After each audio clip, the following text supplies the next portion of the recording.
हमजाद मुझे उस वक्त बचाने नहीं आया क्योंकि मैं उस वक्त नापाक था और इसी वजह से वो कातिल मेरी गर्दन धड़ से अलग कर पाए थे। मैं तड़प रहा था और खुदा की रहमत थी, मेरा सर जमीन पर गिरते वक्त पानी मेरे मुंह पर जा गिरा था, जिससे मेरा सिर पाक हो गया और उसी वक्त हमजाद मेरा कटा हुआ सर लेकर वहां से उड़ गया। हमजाद, ये सब कैसे हो गया? हमजाद मेरे किसी सवालात का जवाब नहीं दे रहा था।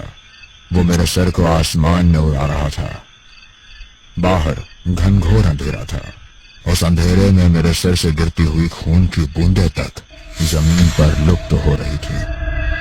हमजाद मेरे सर को शहर से दूर एक पुराने खंडहर में ले गया। ये सब क्या हो गया हमजाद?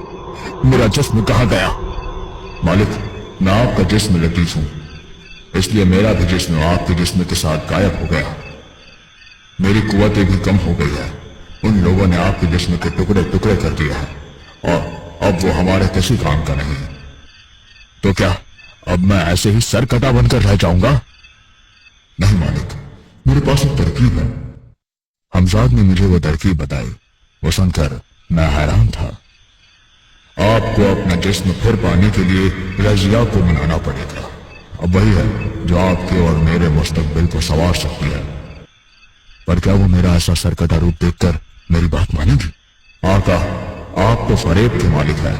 मुझे यकीन है कि आप कुछ ना कुछ सोच ही लोगे। अभी थोड़ा आराम कर लीजिए। यहाँ इस खंडर में हमें कोई परेशान नहीं करेगा। कल रात ही मैं आपको रजिया के कमरे में उड़ा ले जाऊंगा। अब यही मुनासिब है।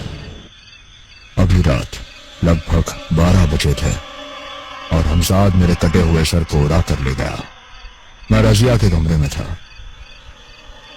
रजिया, उठो रजिया। मेरा कटा हुआ सर देखकर रजिया के मुंह से चीख निकलने ही वाली थी कि हमजाद ने उसकी आवाज बंद कर दी। घबराओ मत रजिया, मैं तुम्हारा असलम ही हूं, तुम्हारा आशिक। मेरा यह हाल तुम्हारी इसी दुनिया की पुरसात ताकतों ने किया है।